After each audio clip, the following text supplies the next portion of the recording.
We're not talking about religion today. We're not talking about spirituality today. You can all breathe a sigh of relief. We are talking about taking a moment to reflect on the times that we live in and what they require of us. What they require of us as individuals and what they require of us as a company, one of the most influential companies on the planet. If you felt a twinge of emotion when I mentioned one of these names or even the word religion, that's normal. If you feel outraged by the things you see on TV or read in the newspaper, that's normal.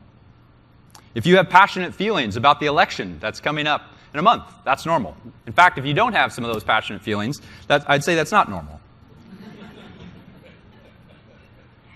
However, we have to learn to deal with these emotions. We have to learn to find ways to integrate our thoughts and our emotions more constructively so we can more skillfully navigate these dynamic times so we can have impact. Today, we hope to give you both the permission and the tools to do just that. Sadhguru is a realized yogi and mystic. He's a man whose passion spills into everything he touches, including, I learned yesterday, golf. With a keen mind and an unbounded heart, his presence alone gives you a taste of what the natural state of the mind can experience in terms of love and joy and freedom. Sadhguru's vision to transform the world has been unfolding over the last 30 years. The Isha Foundation, which he started, has numerous programs to promote inclusive culture and establish global harmony. Named one of India's most 50 influential individuals, he has deeply touched the lives of millions worldwide. He's spoken at forums like the United Nations and humble villages throughout India. He's equally known for his transformational yoga programs as well as his large-scale social projects. The projects address things like quality education for the poor, environmental stewardship, holistic health, peace, and well-being. Sadhguru says, "Joy is our nature, misery our own making." This is a provocative statement that he addresses in his new book, Inner Engineering, A Yogi's Guide to Joy, which there'll be a few copies for sale in the back. Sadhguru?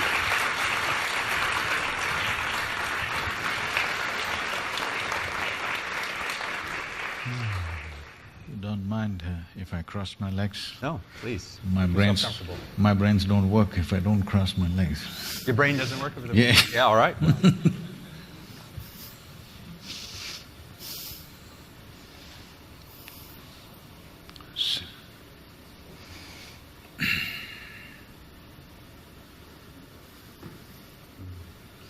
Thank you so much for joining us today, Sadhguru. I think the audience is very interested in what you have to say. I guess to start, they define inclusive consciousness. I'd love to hear your thoughts on... They did not define it. They did not. Okay. Well, I was just going to ask you what's missing. So you can start. With all due respect, they spoke about intent, right intent. Mm-hmm. They spoke about right kind of thoughts, emotions, attitudes, and to some extent actions.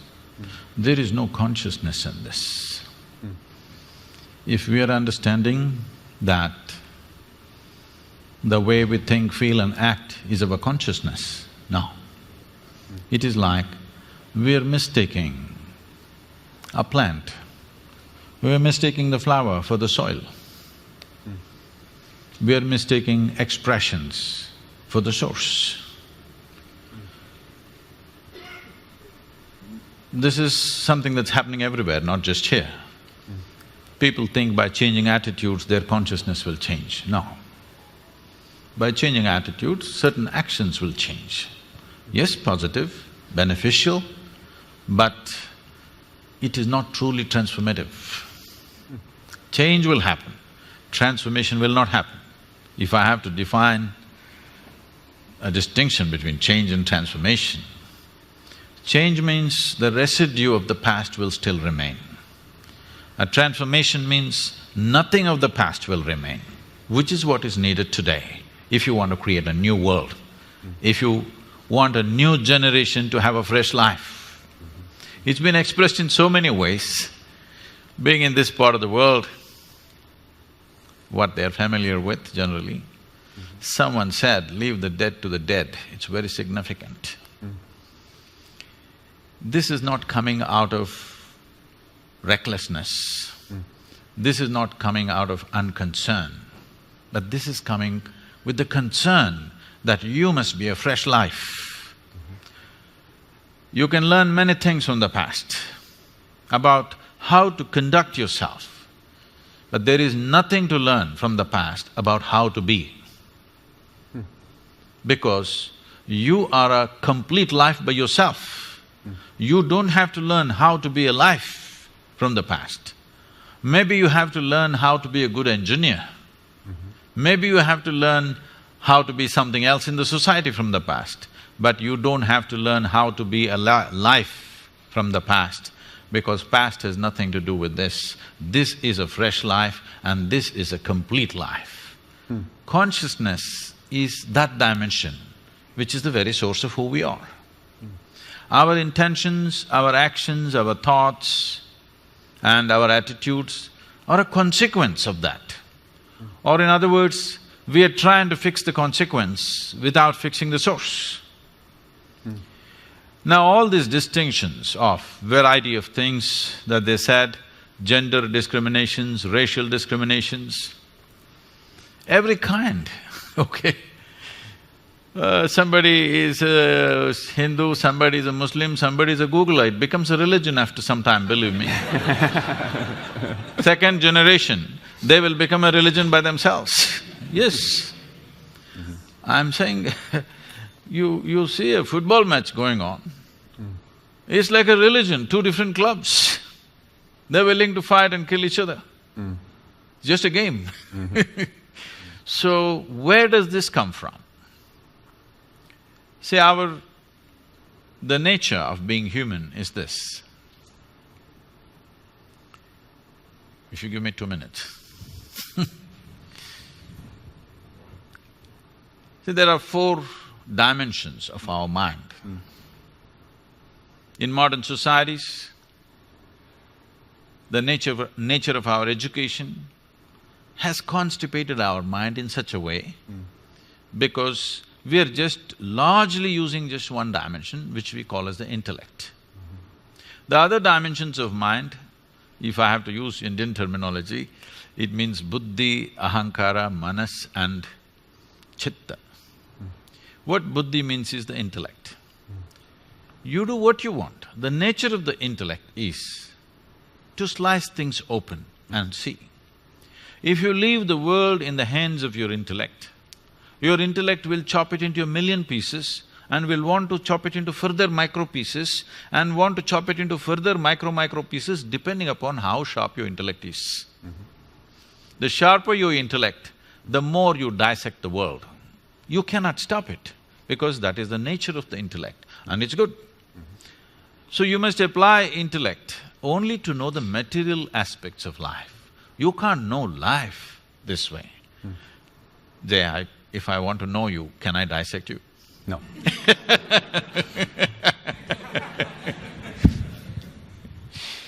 So, but if I want to know, if a doctor wants to know some aspect of you materially, what's wrong with you, he will take a biopsy and in a way, he opens it up and looks at it. It's okay on that level. But I can't know you as a person by dissecting you. I can't know you as a life by dissecting you. I can know a part of your body, maybe. Similarly, I can know parts of the world to make use of it, but I can't know life as such. So intellect has been over-eulogized. In the last 150 years, this is a European impact on the rest of the world, where we think our thought is supreme. Someone went to the extent of saying, I think so I exist or whatever. I want to ask all of you a simple question. Tell me, is it because we exist we may think? Or is it because we think we exist? Which way is it? Hello? Because we exist, we may think.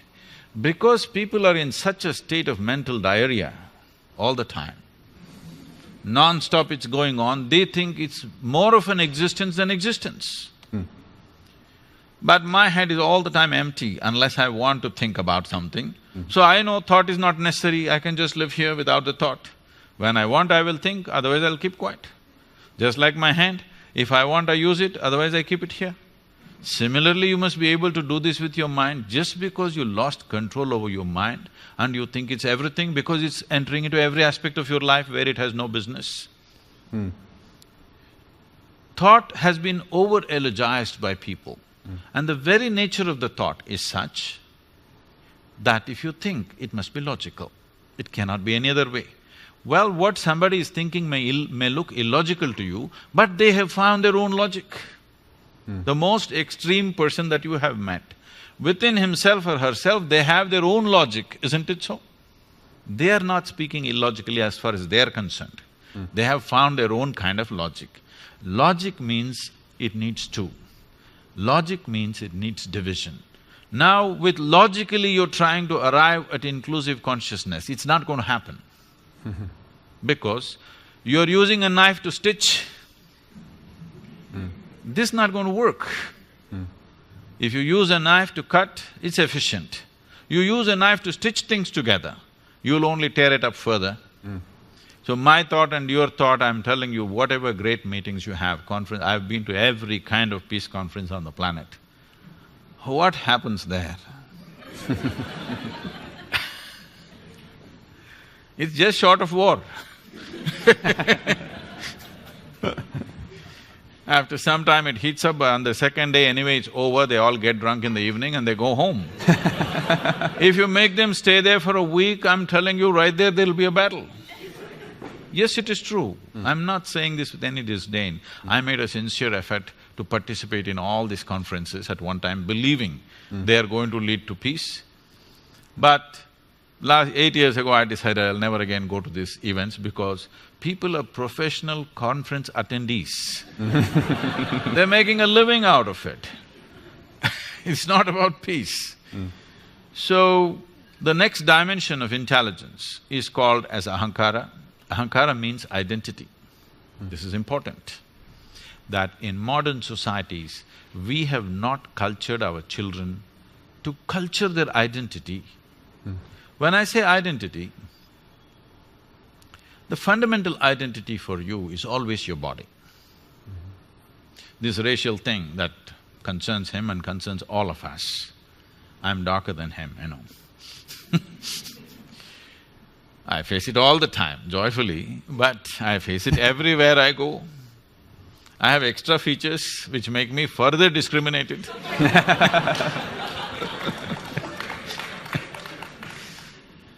But our first identity is with the body. When we identified with the body, the color of the skin also becomes part of it. Why do we identify with the body? Because our experience is limited to this. If you say me, you mean this, isn't it? Because your experience of life is limited to this, naturally you're identified with this and this is you and this is how you look. Somebody looks so different, whether in gender or because of race or because of maybe just fashion. Who knows what makes them different? But suddenly, this is me, that's you, it's established. But we sit here in this hall, whatever the color of our skin, whatever our religion, whatever our gender, we are inhaling and exhaling the same air. But we have no issue. Body has no problem. But the identity has a problem. You're identified with something. We have not cultured our children right from an early age that your identity should be universal. This is something in India, traditionally, before you start education for a child, there's something called as Vidyarambham, where the first chant that they must do is that my identification with this entire cosmos. Without this, you should not give education to a child, that is the understanding. Because education is seen as an empowerment. You should not empower a person who has limited identifications. Because it doesn't matter whether it's of individual nature or of family or of community or race, religion, nation, it doesn't matter. Once you have limited identity, you will cause disharmony, you will cause cruel things thinking you're doing the right thing. I know the debate, the source of… the debate always goes to ISIS and things like this. I want you to understand this. These people, looking at their actions, you may be sitting here, I know I'm getting into a minefield. Sitting here, all of us think these are horrible people. But you must understand this, they believe they are doing the greatest thing that a human being can do. They're working for God. There can be no better employer. Not Google, God. Who you've never prayed to. Huh? That's my problem. But I'm saying, you should have seen this, you know, I'm sure you guys can Google anything. You must see, there is a press meet that the Afghan Taliban is conducting with the international media just before United States invaded Afghanistan. All these young guys with long beards and big turbans, they're all sitting like this. And they're asking questions. Just then they had, bombed that Buddha statue, and they made this thing that girls should not go to school and many other things. So these kind of questions are coming. Whatever you ask them, they say, in our book, in our holy book, our prophet, our God said this, we're just doing that. I was just watching these guys, I had tears in my eyes. These are wonderful guys. These are guys who are willing to die for what they believe in, but they've been screwed up by the scriptures. Yes, these are wonderful people who are willing to die for what they think is right, all right? A man who's willing to die for what he thinks is right is a great man, but look at the consequence. Simply because of limited identity. So this ahankara, this identity is what wields the intellect. If you hold the right identity, from an early age, if it's brought into us that your identity is with the entire cosmos, because nothing happens here without everything's involvement in you. We are sitting on this round planet which is spinning and moving at a great speed in the middle of nowhere. You don't know where it begins, where it ends, this thing. And look at us sitting here and talking. How many forces in the existence are keeping you and me in place on this chair? So there is no way we can exist without the involvement of all this. But talking about this intellectually is not going to help, because if you try to understand intellectually, you're using a knife, further you will divide. So there is another dimension of intelligence within you which can make you come to an experience of this. The next dimension of intelligence is called as manas. Manas means it's a huge silo of memory. There are 8 types of memory in this. I'll just name them, I'll not go into this. These 8 types of memory are referred to as elemental memory, atomic memory, evolutionary memory, karmic memory, sensory memory, and in the karmic memory there are 2 types. One is called sanchita and prarabdha. There is a bank of memory which determines the very shape and size of your body. There's another one which is right now in play. So 2 dimensions of karmic memory. Inarticulate memory, that there is memory but you can never articulate, but it's finding expression. When you see a chair, you know this is where you should sit, not there. You didn't think about it because there is a memory in you that this is where you must sit. When you see a glass, you know this is how you must hold. This is not simple. Without this knowledge, you cannot do this. There is an enormous memory which allows you to do almost everything automatically, because an inarticulate memory is constantly in action. And there is articulate memory which is very minuscule part of your memory. The next dimension of intelligence is most important, this is called as chitta. This is an intelligence without an iota of memory in it, unsullied by memory. See, memory means a boundary. You guys are always dealing with information. Today you're in technology. I think memory does not mean what's here, memory means all over the place. Memory is a boundary. What I know is always a boundary. What I do not know is a limitless possibility, isn't it? We have misunderstood the power of ignorance. Our knowledge is always bound within boundaries. Our ignorance is boundless. So always in the yogic system, we identified with our ignorance, never with our knowledge.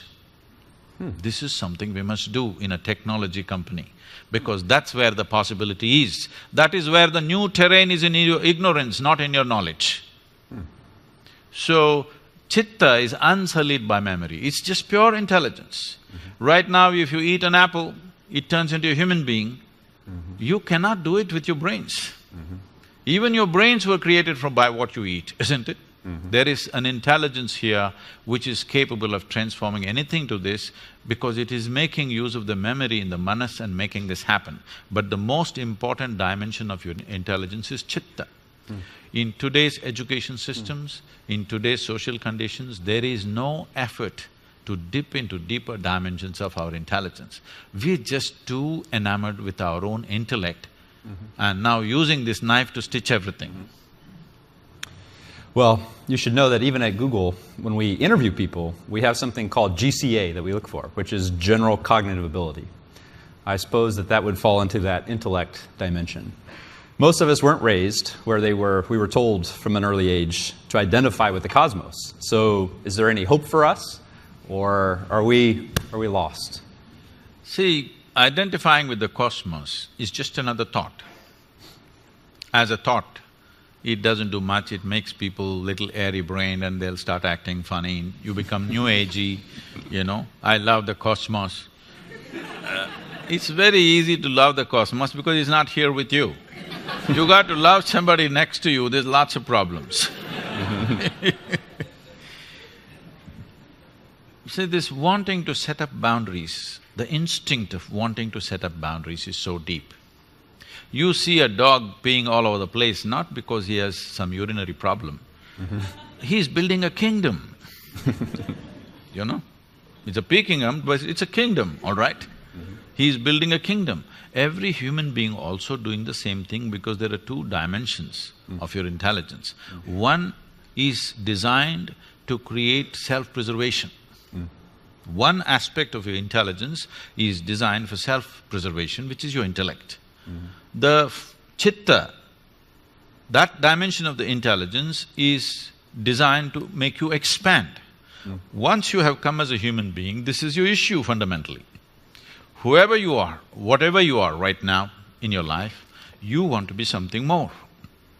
If that something more happens, you want to be something more. If that something more happens, you want to be something more.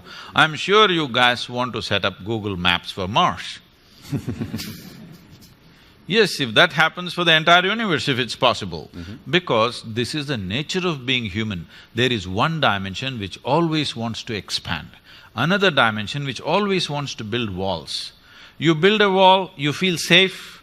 After 2 days, you understand the walls of self-preservation are also the walls of self-imprisonment. You want to break it? You break it and you put a new wall there and you think this is great, this is freedom. After some time you feel that's not it and you want to expand it. These two dimensions are not opposing each other, they're not diametrically opposite to each other. They're complementary. There is only one thing about you which needs preservation, that's your physicality. This body must be preserved, because if you break it, you can't fix it. Everything else in you right now, suppose I take out all your thoughts, all your emotions, all your ideas, all your philosophies, all your belief systems and thrash them right here, break them into pieces. You can come up with fresh thoughts, fresh emotions, fresh belief systems, fresh philosophies, just like that.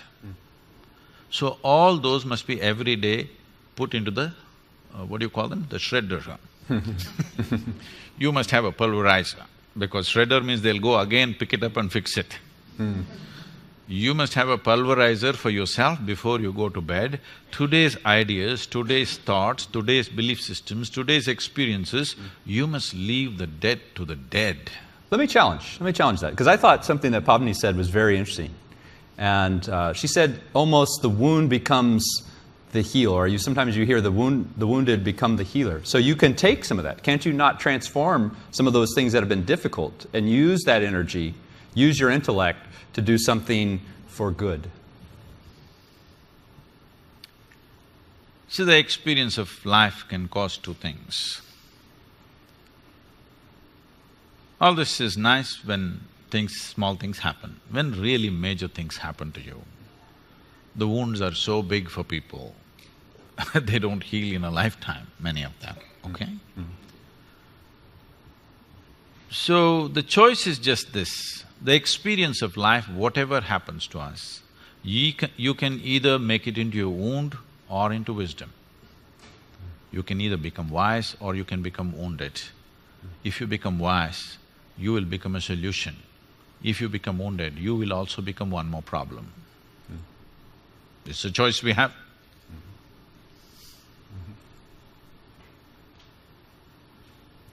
So where does this wisdom come from? How do we access, if we're so used to using one of these four, and probably like most of the people in the audience, I wasn't even aware of that there are these other dimensions. What's a starting point? What's a way to access beyond the intellect?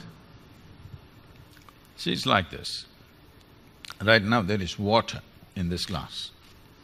This is definitely not you, yes? But if you drink it, it becomes you. What is it that you did with this water that something that's not you became you?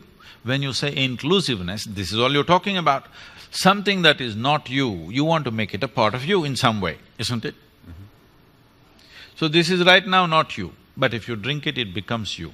So what is it that happened technically for you is just this. Right now, I'm asking you, you take your right hand, all of you, take your right hand and touch your left hand. Is that you? Hello? Touch the chair on which you're sitting. Is that you? How do you know this?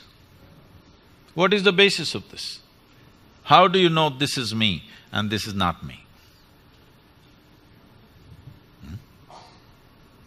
Here there are sensations, here there are no sensations.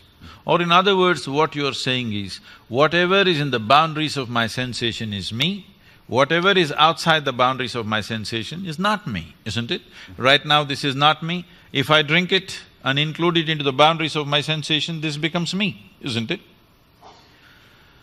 Now, the boundaries of your sensations are such that if you make your life energies very exuberant, you will see they will expand.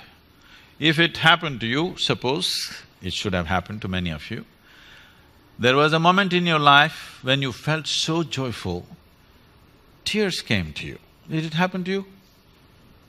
You were so joyful or loving, tears came to you. At such a moment, if you take your hand and just put it 6 to 8 inches away from your body, right here, you will feel sensations. If such things did not happen to you, I can do something horrible to you so that you experience something. We can chop off your right leg. If we chop off your right leg, the leg is gone, but still the sensory leg may remain intact for a period of time. You heard of this phantom leg? Leg is physical, leg is gone, but the sensory leg is still there. This means sensory body has a structure of its own. If your energies become very vibrant and exuberant within you, your sensory body all expands. Whatever… suppose my sensory body became as big as this, now you become a part of me in my experience. If it became as big as this hall, all these people become a part of me in my experience, because my sensory body has stretched. We can do a small experiment. You okay to be a guinea? Hello? Yeah. What we will do is, with your eyes closed you have to do this, but right now observe me. What you do is, with your eyes closed, just rub this briskly like this for 2 minutes, let me say, 1 minute. And briskly.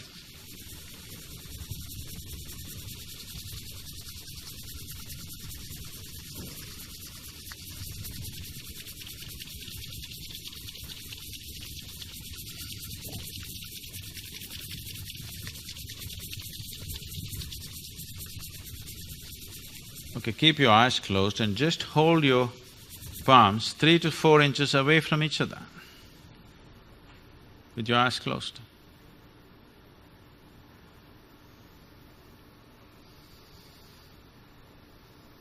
Something happening between your hands? Hello? Okay, please open your eyes. So just a little bit of rubbing, you didn't do it for a minute either, just 20 seconds. You rub it and suddenly something happening between these two hands, simply because of vigorous movement, the sensory body has expanded. You can feel something happening right here. You know why people are rubbing each other all the time? It's an effort to include someone who is not a part of you as yourself. If this happens, if this happens in a very basic physical level, we call this sexuality. If it happens emotionally, we call this love. If it happens mentally, it gets labeled as greed and ambition and conquest. If it happens on the level of your sensory body, we call this yoga. Now, yoga means union. Union does not mean you caused the union. Anyway, it is happening as one. You allowed yourself to experience it. That means the walls of self-preservation you loosened up a little bit, that's all. Why you want somebody close to you, why you want a loved one in your life is, somewhere you want to loosen the walls of self-preservation where you don't have to worry about protecting yourself. Suddenly you feel one with them. And once you feel one with them, in some way you want to be in touch with them because you're trying to loosen up your sensory body in such a way that you can experience that which is not a part of you as a part of yourself. Now, this need not limit it to be one person or anything like that. This need not be biologically connected. If you can sit here with your life energies at its peak of exuberance, you will experience the whole universe as yourself. Then we say you're a yogi. And you had that experience 34 years ago. You talked about it a little bit yesterday. I'm just curious, for those of us that haven't had a peak experience where we've had this sense of union, what advice, what step would you take if we are at that place where we think, all right, I'm willing to try this out. I'm a skeptic. Don't know what the sensory body is. I had a little taste of it here. What would be the next step if we wanted to try for ourselves? See, let's describe what is being skeptic. Being a skeptic means you don't believe anything unless it truly makes sense to you. Most people are just downright suspicious. But they think they're skeptics. No, they're not, they don't qualify as skeptics. They're just suspicious about everything. This comes from a certain fear within you that everything around you can be wrong. Suspicion means you made a conclusion about something that you do not know. Believing something positively or believing something negatively is not different. They're the same things. You believe something that you do not know. If you… skeptic means, whatever I do not know, I do not know. I don't assume things in my life. What I know, I know. I think everybody should come to this much sense and straightness in our life that what I know, I know. What I do not know, I do not know. It's perfectly fine. I do not know, it's a tremendous possibility. Only if you see I do not know, the longing to know, seeking to know, and the possibility of knowing arises. So if you're a skeptic, you're an ideal candidate. If you're a believer, we have to make you, debrief you. Because… Get the shredder out. Because you assume too many things that you do not know. You know the geography of heaven, though you can't operate the local Google map. Well, good. Well, we'll be taking questions, so be thinking about the question you might want to have. I think, one more question I want to ask is, how do we've been talking about some things that are very big. I think they're promising, but yet think about the conversation we had earlier. And how do we tie these two things together? How do they relate in your mind? Those of you who are interested, because right now we must understand this. Your intellect needs data to function. Yes or no? Yes. Hello? Without data, your intellect is useless. It needs data, that's why you guys are in the business. Everybody knows everything in the universe right now not because they went there and saw it, because they Googled it up. Because intellect feels stupid without data. Now, the nature of the intellect is like this only, that it feeds upon the data. Where does the data come to you? What you see, what you hear, what you smell, what you taste, what you touch.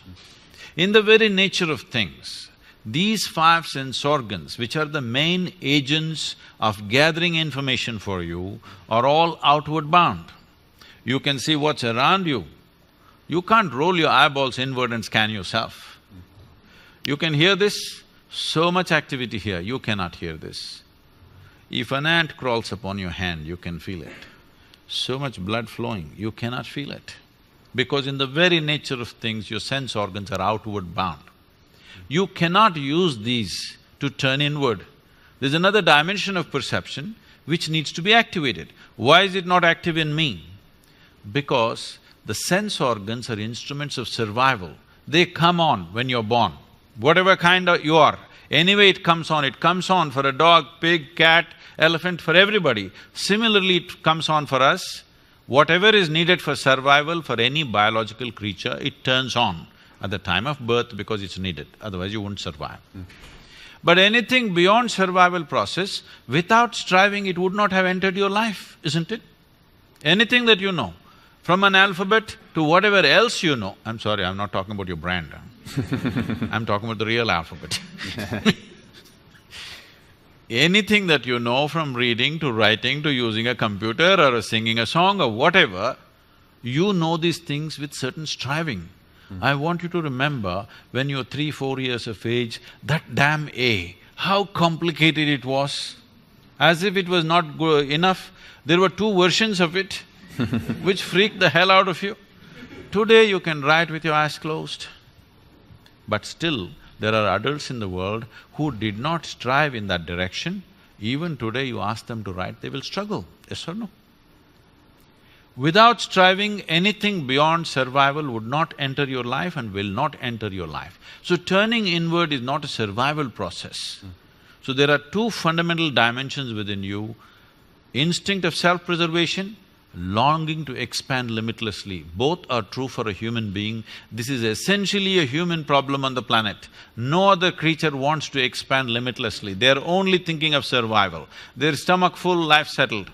For you, stomach empty, only 1 problem, stomach full, 100 problems. Yes, all your trouble begins after after stomach gets full, isn't it? Because this is longing to expand limitlessly. In the evolutionary process, we can say this: for every other creature, nature has drawn 2 lines within which they live and die. They're quite fine. But once you become human, there is only a bottom line, there is no top line. So what humanity is suffering and confused about is not their bondage, they're suffering their freedom. What do you do with them? Wow. All right, well, I'm gonna invite anyone… All these identities Yeah. of religion, race, caste, creed, nationality is they're trying to set their own bondage. Because no bondage has been given to you by nature. You're trying to set your own bondage so that you feel secure somehow. And so that's part of the motivation, Yes. that's driving… All attack. these identities, being identified with the color of your skin, with whatever nonsense you believe in, and nationality, just a cloth, a flag, people will stand there and tears will come to them, isn't it? Just look at that. It really amazes me. And on one level it's beautiful, on another level it's super ugly that you get identified with all these kind of things. People can get identified with a symbol, with a word, with just about anything, all right? So you're trying to create some artificial boundary of your own. Once you create this boundary and you have another boundary, I have my boundary, when they meet, we clash.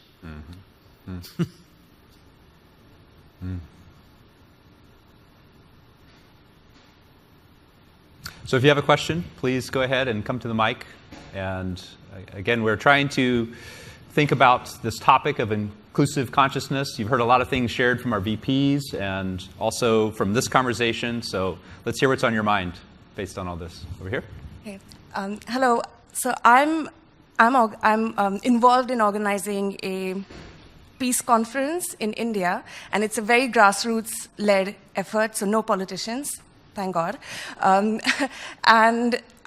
I found it interesting that you said you stopped attending peace conferences. So I'd love to hear from you any advice on what we should do or what we should avoid to make this small effort a success for the people who are attending. See, when you say, no politicians, thank God, you're just not attending to the source of problems.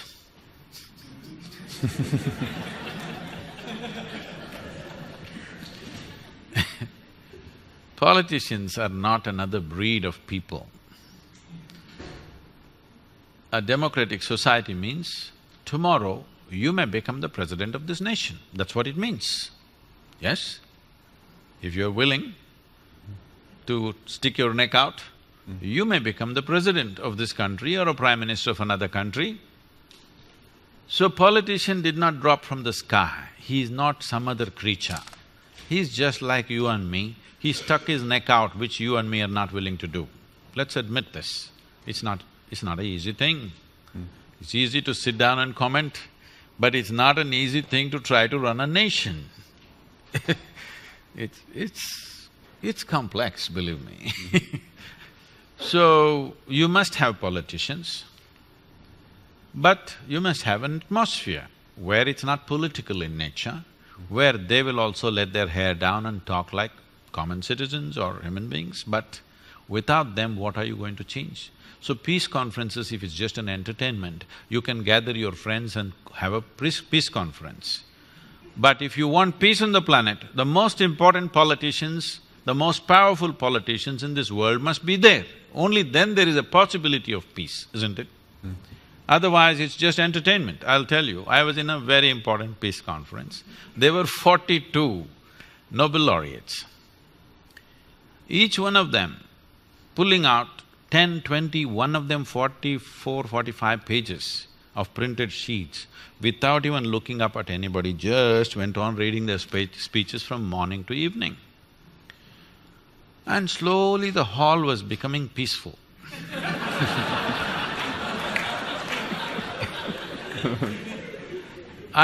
In one afternoon, the second day afternoon, I'm sitting right here in the front row and I look around, literally everybody has fallen asleep except the security man who's standing there and me, the idiot, who is sitting up there and believing there's going to be world peace because of this conference and sitting up there alert, listening to every word.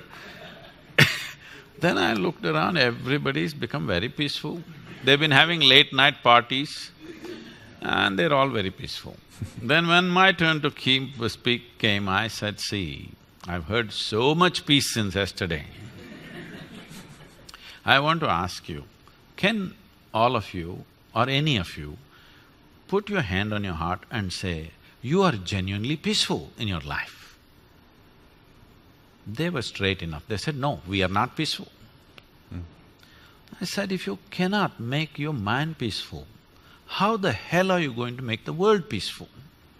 What's happening in the world is just a larger manifestation of the nonsense that's happening in our heads, isn't it? If you and me were truly peaceful human beings, do we have to worry about you and me fighting someday? Hello? Whatever the issues, we'll sit down and handle it, right? Because there is violence in us, now we have to have a boundary. Here there's a barricade. Just in case I get violent or you get violent.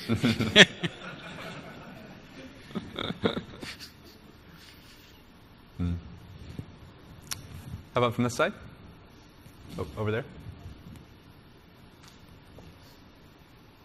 Hi, just a very basic question. You mentioned that before we start education of our children, we should try and make sure that their identity is the cosmos. But how do you do that when we ourselves are so hardwired? I mean, how do we tell our children that their identity is more when my own thinking is so limited, when my own identity is so limited? How do I pass something like that to a child when I am not capable of doing that myself? Anyway, whatever you tell your children don't listen to you, you better If you have them on the way, I'm telling you, forewarning you, they don't listen to a damn thing that you say. But they observe you. They pick up things from the way you're behaving. If you don't show that in your life, your teachings will be hated after some time. Yes, see, this is most unfortunate. I just see this happening to so many people. When they have a child, these parents, they did everything possible to the child, they thought this is their life. Not just changing diapers, so many things, everything possible. They thought they're living for this person. As this person becomes bigger, and in their over-concern about how this child should be, trying to teach him the best things in the universe, which is not true in their lives, slowly you see by the time he becomes a teenager, he avoids them. If he wants to share something, if he wants to listen to some sense, he goes to his friends, never to his parents. Not everybody, I'm saying, but largely it is happening. Because they don't make sense. They taught things that doesn't make sense. People ask me, keep asking me, Sadhguru, how did you become like this? What is the sadhana you did? You just played your life and you're like this. This is all I did. I strive to remain uneducated. It's not easy, believe me. From the day you're born, just everybody around you is trying to teach you something that did not work in their life. You can clearly see it's not worked in their life, because if it had worked, they should have been joyful and ecstatic. It's not worked, they've become long-faced, but they're teaching you all kinds of best things, love the universe. It's not going to work. You don't have to say a word. I will tell you. Is it okay? I can share something. Sure. I brought up my girl alone. At the age of 7, she lost her mother. So, one rule I put, she's been traveling with me since she's 4.5 years of age, okay? I'm sorry, since she's 4.5 months, not years. 4.5, I sent her to school. With little infant, she traveled with me. And I made one rule wherever I went, always stayed with many families all over the country. I always told everybody, never teach her anything. No ABC, no 1, 2, 3, no rhyme, no nonsense. I don't want anybody to teach her anything. People thought, this is strange, what Sadhguru is doing. I said, just leave her. By the time she was 18 months, she was speaking 3 languages fluently because nobody messed with her. And she grew up joyfully, went to school, everything. At the age of 13, something she was disturbed at school and she came back home, and one day she said, you're teaching everybody so many things, you're not telling me anything. I said, well, I don't do anything unsolicited. I've been waiting, it's all right, now you come. There's only one thing you need to know. I said, never look up to anybody. She looked at me, what about you kind of thing in her face. I said, not even me. Never look up to anybody, never look down on anybody. That's all you have to do with life. Never look up to anything or anybody, never look down on anything or anybody. Suddenly, you will see life just the way it is. Right now, something is high, something is low, something is God, something is devil, something is virtue, something is sin. You divided the universe in 1,000,000 different ways and then you're trying to fix it, it's not going to work. The instrument which broke the world into pieces is your intellect. With that you're trying to fix everything. It's not going to work. Now, this racism thing, it's disastrous that in 21st century, every day there's a shooting. I think this has been happening all the time, only now because of cell phones and Facebook, it's out there and everybody knows. I think it's been happening right through, all right? At one time it was happening legally, now it's been happening illegally. Now, this kind of things are happening because we are using our intellect to fix the problem. You're using a knife to stitch, this is not going to work. You just live that way. Whichever way you live, your children will grasp it and they'll make a sense out of that in their own way. And maybe they'll fall this way or that way because you are not the only influence upon them. You better know that you're going to be a mother, you must know this, you are not the only influence. There are all kinds of people and there's Google.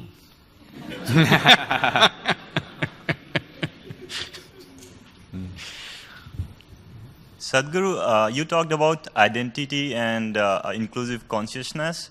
So I want to know, let's say like you talked about the sensory body and feeling that everyone is part of you kind of thing. So where does the role of action comes in? So if I do something, do I identify myself with what I did? And let's say if I feel that you are or everyone is part of like me or the whole cosmos and you do something, is it you doing something, cosmos doing something, me doing something? Where does the action comes in picture? See, this is the beauty of our existence. In this existence, in this cosmos, we are not even a speck of dust. That small we are.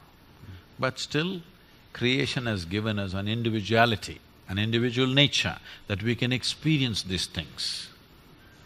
But countless number of people who lived on this planet before you and me came, where are they? They're all topsoil. They've become part of the earth, isn't it?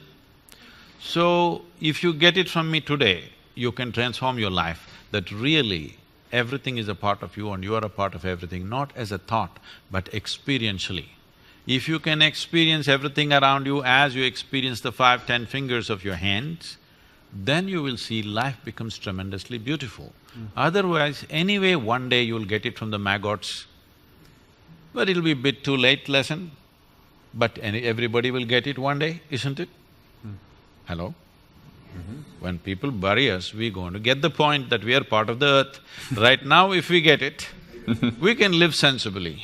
So, this must come from an experience. If you come from a thought, again you're thinking, how is inclusiveness and individuality existing at the same time?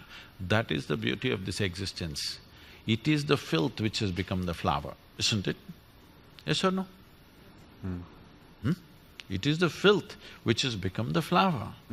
If in your mind filth is different, flower is different, but in existence filth and flower are same. They're not different, just different ways of existing. For your nose, filth doesn't feel good. But if you were a pig, you would like the filth. Nothing wrong with that, because it's the same thing. It's the same thing or no? Hello? It's the same thing, isn't it? It is just that in our mind, with our intellect, we are breaking everything. This breaking is only a psychological reality. This is not existentially true. See, we started a huge movement called Project Green Hands. I think something little bit was there in this. This happened like this. When I saw that entire southern India was turning into desert very rapidly, rivers were drying up, groundwater went from like 150 feet to almost 1500 feet, and palm trees, the crowns were falling off. We thought we must do something. Then I did this to them.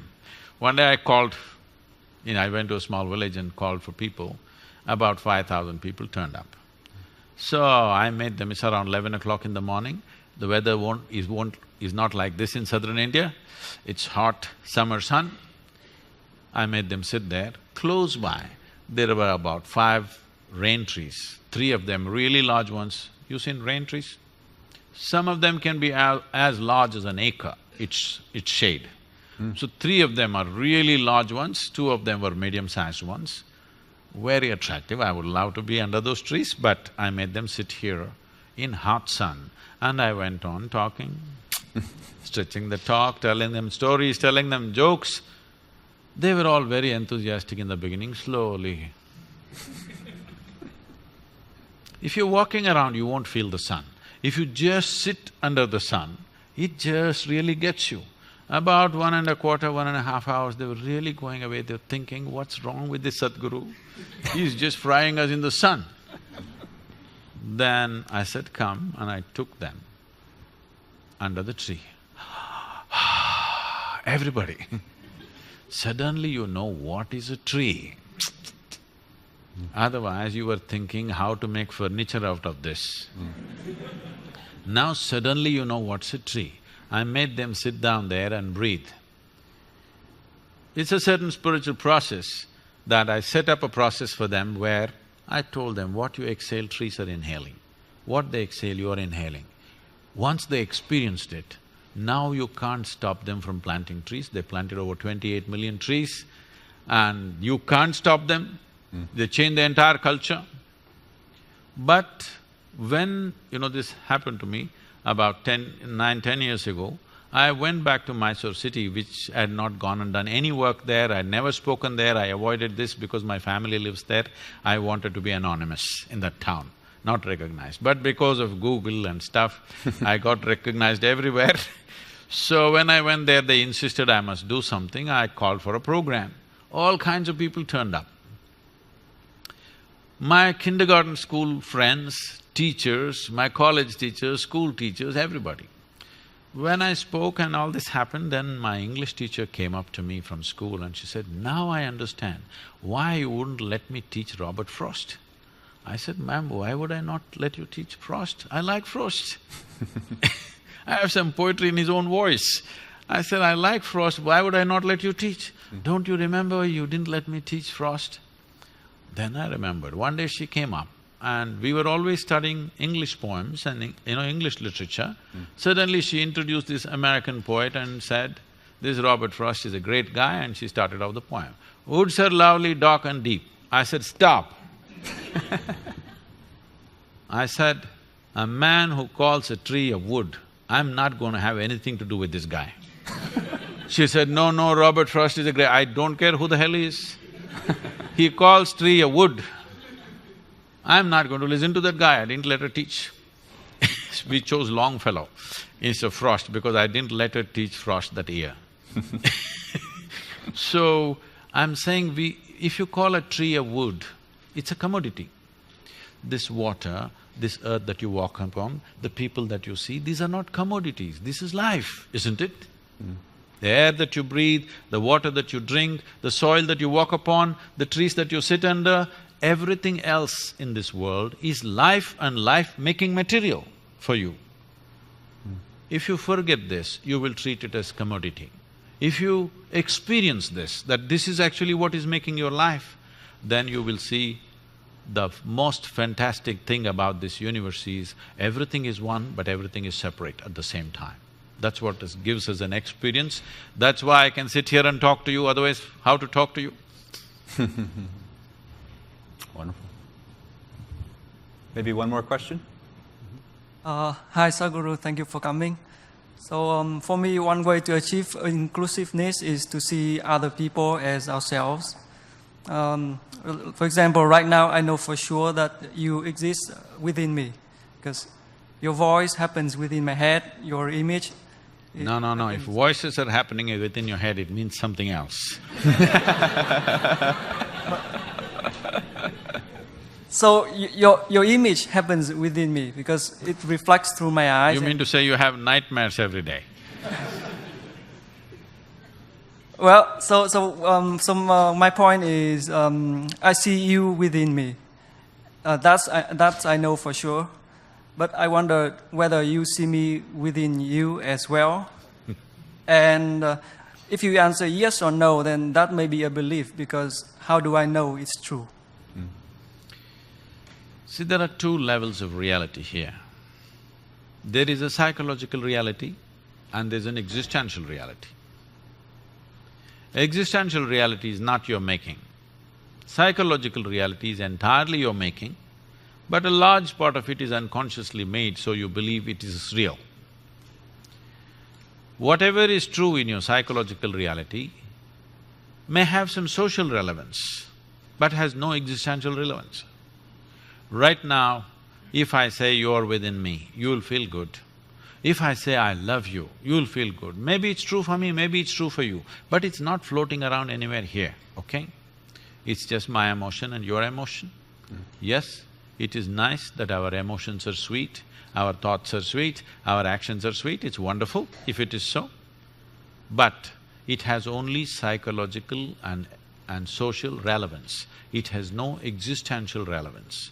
If you want to know life, you have to step out of this bubble called psychological reality and step into existential reality. Then only you have a taste of life. Otherwise, you are just a bundle of thoughts, emotions, ideas, opinions, and now I'm there in the… in all that. So, what I would tell all of you is, instead of thinking about it, instead of analyzing it, an experiential dimension has to happen. If you're willing to dedicate 28 to 30 hours of focused time, we will give you tools with which you can make this happen for yourself. This is not some empty talk, this has happened to millions of people. This has worked. And I must tell you, first 21 years of my work, as a rule, I never appeared in the media. Of course, I didn't have a website. Never put up one poster or banner or even a brochure. Only by word of mouth, millions of people came. Obviously, it must have worked for them to bring their family and friends. And now I'm not promising any miracle. I'm not taking you to heaven. I'm telling you the source of all your problems is you, not somebody else. I'm saying it's hard talk. It is not some miraculous promise of going to heaven, some la-la land is there and everything will be fine for you. No. In spite of that, people came because they saw the transformation within themselves and people around them had to come. There was no other way. So I'm saying, this is a technology of well-being. We are handling our external well-being in a scientific way through many means of technology. Why is it that we are so crippled when it comes to our interiority? We are trying to handle it through our emotions, we are trying to handle it through our philosophies, we are trying to handle it through our ideologies and belief systems. No, it's time you approach this human mechanism in a scientific manner. How to make this into a full-fledged possibility? See, every life in this world is only trying to become a full-fledged life. Whether it's a worm or an insect or a bird or an animal or a tree, all they're striving for is to become full-fledged. But we know what is a full-fledged worm, we know what is a full-fledged insect, we know what is full-fledged everything, but we do not know what is a full-fledged human being. Because even if I make you the king or queen of this planet tomorrow, still you will aspire for the stars. Because there is something within you which is longing to become infinite. If you're longing for infinite, you can't go about conquering space, it's not going to get you there.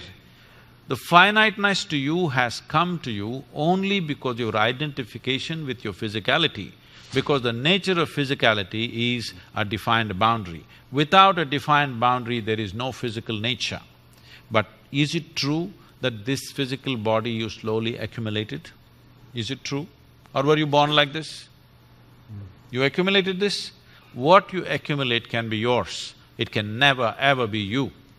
Or in other words, you are living your life without experiencing the life that you are even for a moment. Your entire involvement is with your physiology and psychology. It's time it changes that you experience the life that you are.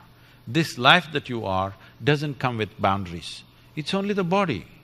It is boundaries and you must stick to the boundaries. It's very important, don't expand it too much.